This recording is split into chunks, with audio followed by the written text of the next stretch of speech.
Thank you. And first of all, I just wanted to say, on behalf of the Human Rights Commission, thank you for the work that you've done, you and your team, on this survey. And it's at the Commission, I'm going to just talk briefly about what we do at the Commission. But at the Commission, we sometimes use things like this survey that Hong has done with the community here to help in submissions to government, which, and we were talking earlier about potentially using some of the material in the survey so that we can help bolster some of our racial discrimination and vilification laws. So I'll get started. But first of all, I just wanted to say, when we're talking about discrimination, as you all will know, some of the situations are quite difficult to talk about and could be confronting. So I just we're going to be talking about a couple of real life case studies, as Hong has as well. So just be aware of that. And first of all, I just wanted anyone to put their hands up if you have experienced racism yourself in the community, at home, anywhere in your life. Have you experienced racism? Thank you, and thanks for sharing. And I guess it just goes to show, thank you, that racism is quite widespread, and it sort of bubbles just under the surface at times. So I'll get started. My name is Luke Winnetong, like we've said. I'm the Community Relations with the Queensland Human Rights Commission. We were formerly the Anti-Discrimination Commission of Queensland. There's a new Human Rights Act that came into existence as of 2020, 1st of January 2020. So I'll just go quickly over the role, and I'm going to try not to bore you guys, so I'll keep it very simple. The Human Rights Commission, we do things like what we're doing now. We go out into the community and we run training sessions about human rights and anti-discrimination, unconscious bias, and things like that with government departments, community groups and not-for-profits. The largest part of our role is receiving and assessing Human Rights and Anti-Discrimination Act complaints from members of the public in Queensland. And that's probably about 70% of the work that we do. And that includes reconciliation conferences that happen as a result of the complaints that we receive, where we get the complainant and the respondent to come together and in a form of kind of like mediation to come together to try and resolve the issue. So what does the Anti-Discrimination Act of 1991, you can see by the date it's been around for a while. What does it actually protect people in Queensland? Well, it protects people in Queensland against unlawful discrimination. I'll quickly touch on that in a second. Sexual harassment, vilification, which is a big part of why I'm here today, I guess. It was a big part of the survey. Victimisation and unlawful requests for information. And when I say protect, we talk about attributes. So what attributes are protected under the Anti-Discrimination Act? And if we have a look, there are 16 attributes. I think that's 16. I should know this. 16 attributes that are protected under the Anti-Discrimination Act. And one of those, particularly for our talk today, is race, obviously.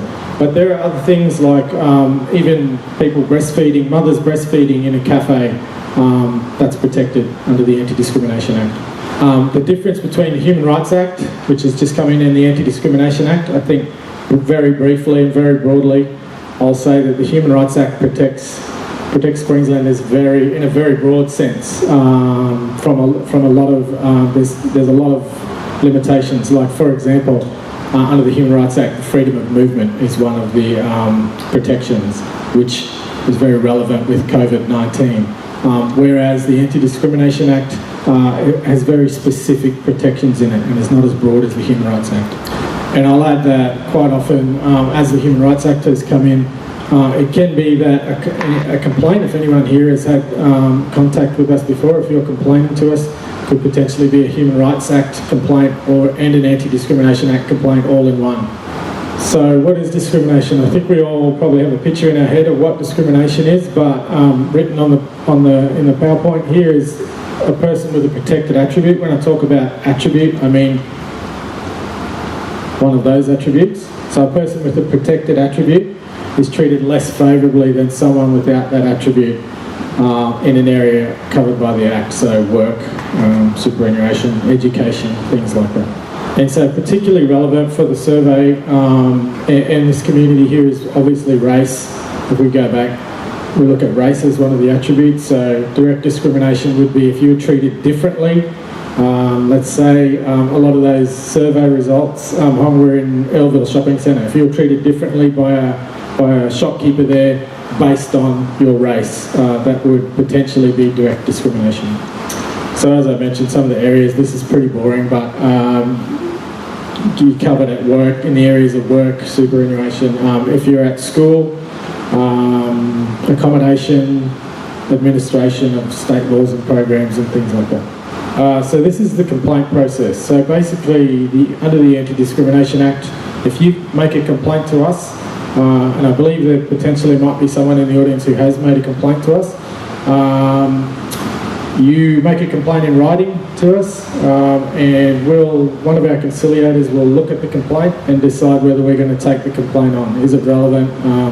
Have you been discriminated against? And then, say for example, if we're at Earlville Shopping Centre, I'll use that example. Earlville Shopping Centre, the shopkeepers treated you unfavourably based on your race. One of our conciliators will assess your complaint and say that yes, we will take it on. They will send a copy of the complaint to the respondent, and that would be the shopkeeper or their company that they work for, or whoever that is. Then we would move to a conciliation conference, and that is it's kind of like mediation, where both parties would come to the table. Our conciliator will act in an impartial way, not be an advocate of either side, and try to come to a resolution. The resolution could be a number of things: apology, financial compensation, changing of policy, all sorts of things. I saw one resolution was someone wanted a new engine for their camper van. So if a resolution is reached, that's great, that's what we want. And however that happens, the complaint's closed. However, quite often the resolution's not reached, and then we move to potentially referring the matter to a further tribunal, such as Queensland Civil and Administrative Tribunal or the Queensland Industrial Relations Commission. And then that's more like a courtroom situation, and then evidence will be required and things like that. So really, you want it to be resolved at the conciliation conference stage. I just wanted to quickly touch on one of the things in the Anti-Discrimination Act that we talked about. We talked about discrimination, sexual harassment, and vilification. So vilification features quite prominently, obviously, in the survey. So I just wanted to quickly go over the definition of vilification. So a person must not, by a public act, incite hatred towards, serious contempt or severe ridicule of individuals or groups because of their either race, religion, sexuality or gender identity. So from my reading of the survey, correct me if I'm wrong, but most of the incidents in there were potentially vilification. However, there is a type of vilification called serious vilification, and that's when, I guess, police get involved. So the difference between vilification that you can complain to the Human Rights Commission and serious vilification, which could potentially be a criminal offence. So the difference between serious vilification and vilification is serious vilification is where the vilifying statement or act is a threat of physical harm towards persons or property, or inciting others to do the same. So I've got, you can all see that picture on the screen there. So that's an example of a real life case of public vilification. As you can see, it was about 2011 in Brisbane. Someone had spray painted, I won't say what it is, you can read it yourself there on the driveway. But that's an example of a case that came to us and was eventually settled. So we took that case on. Yeah. So it's an example of what's called public vilification. Public vilification can also include neighbours yelling at each other over the back fence, where there's a chance that someone in the road going past could hear. That's public vilification also. As I said, the difference between the Human Rights Act and the Anti-Discrimination Act is one's very broad and one's very specific. Another big difference with the Human Rights Act is that the Human Rights Act protects individuals in their dealings with government, basically. So government or functional public entities. We were just going to talk about some real-life case studies around discrimination. Okay, so I'm just going to read out this real-life case study. So this is an example of a discrimination complaint. So this is around alleged racial hatred on a website. So the complainant, who is of Asian background, complained about a website which he said advocated violence against Asians. The comments on the website included such lovely words as, "Asians take all our good jobs and careers, leaving us Aussies to have to fight and often miss out on an opportunity for spots in our universities. Asian people flood our city with their Asian shops with their language all over them, having their own dedicated Chinatown and their own suburb." And some direct quotes from the website. "We understand everyone has different levels of hate for Asians, and so we have yellers. Their job is to yell at the Asians with passion, i.e. you so-and-so F off to China, and do whatever they can to show that Asians are not welcome in Australia." So on receiving the complaint, the Commission contacted the Internet Service Provider to establish the identity of the website owner, and within a few days of contacting the Internet Service Provider, they advised that the website had been disabled because it breached the ISP's acceptable use policy. So that was the first case study. The second one we've got is around race discrimination and racial hatred in employment. The complainant, who was of Chinese origin, was employed by a private utilities company. He claimed that during his employment he was subjected to racial abuse in that co-workers would mimic his accent and make comments such as "bloody ching chong," "the room smells like dim sum," and "don't hug the ching chong, he has got AIDS." He also alleged that he was treated less favourably, so what we talked about before, less favourably because of his race, in that in contrast with his other employees at his work, he was more frequently rostered to work at lunchtime and his views were not considered during his performance review.